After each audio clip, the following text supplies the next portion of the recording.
Hello friends, so today we are going to cover the another two 50S ribosomal subunit inhibitors. One is chloramphenicol and another is linezolid. So at first, chloramphenicol. So chloramphenicol is a bactericidal drug. Bacteriostatic drug. Bacteriostatic. So chloramphenicol is a bacteriostatic drug, and T half is at first T half is 4 hours. So as T half is 4 hours, so more frequent dosing is needed. Now the bacterial coverage. It is active against gram-positive and gram-negative aerobic and anaerobic bacteria. So it's a broad spectrum antibiotic. So it is active against gram-positive, gram-negative aerobic and anaerobic organism. And also very active against rickettsia. It cannot work except chlamydia and Clostridium difficile. So it can't work against these two organisms. And most of the gram-positive, gram-negative aerobic and anaerobic organism, including rickettsia, is also covered by the chloramphenicals. And other organisms are bacterioids,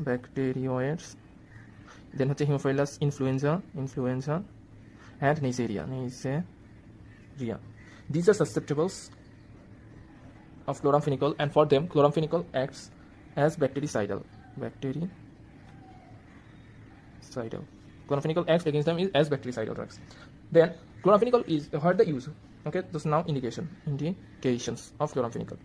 So chloramphenicol indication ki ase? Number 1, as it is highly sensitive to rickettsia, so rickettsial fever. Number 1, severe rickettsial infection.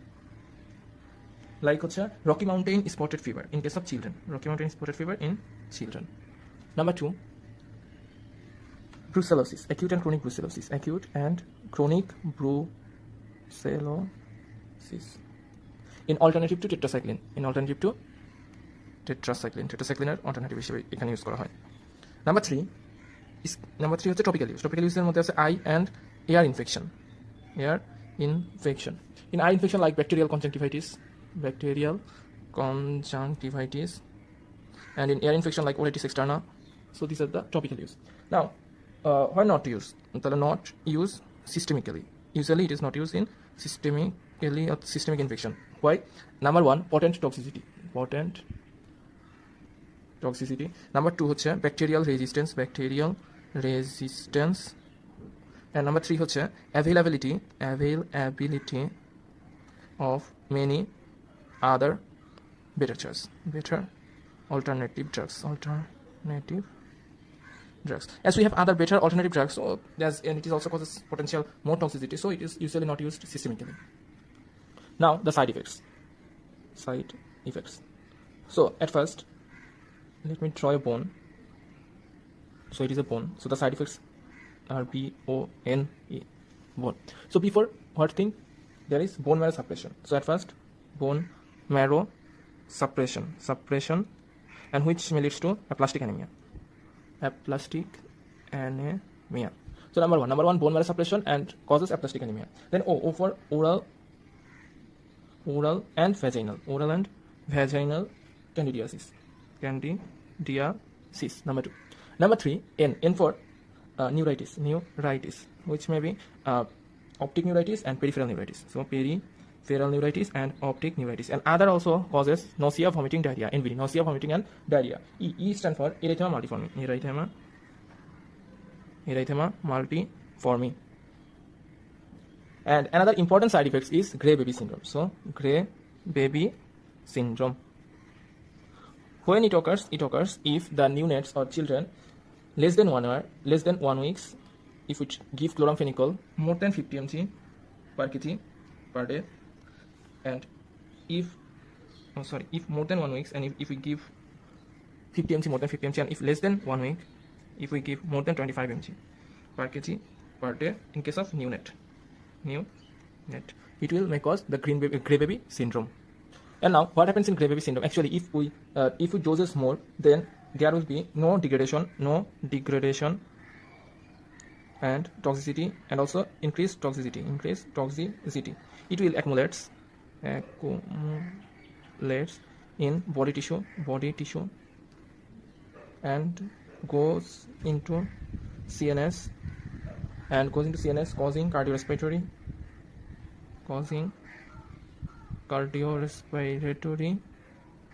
in the CNS there is cardiorespiratory center, so it causing cardiorespiratory collapse, which may leads to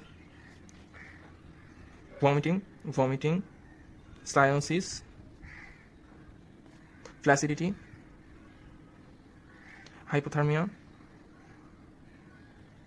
gray color of the baby, and circulatory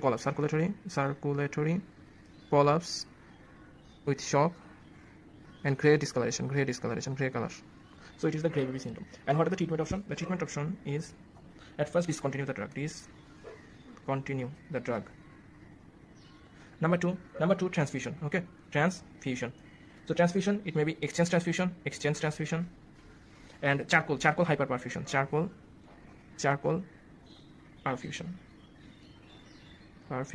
hemoperfusion, charcoal hemoperfusion. And number three, dialysis,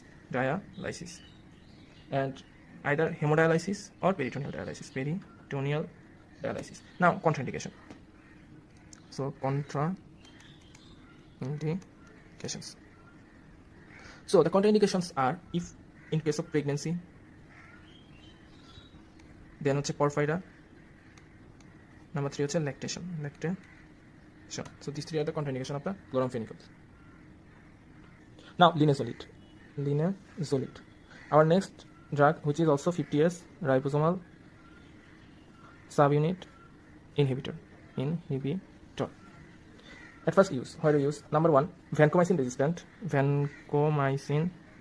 resistant Staph aureus. There we use linezolid. Number 2, enterococci. So here we also use linezolid.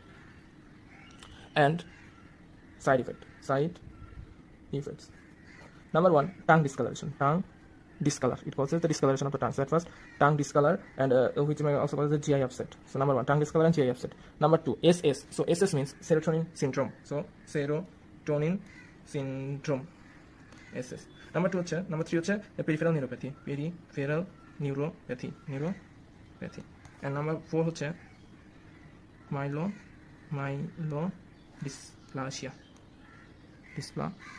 So tongue depression, then serotonin syndrome, myelodysplasia, and peripheral neuropathy. Tongue discoloration, serotonin syndrome, myelodysplasia, peripheral neuropathy. So these are the side effects of the linezolid.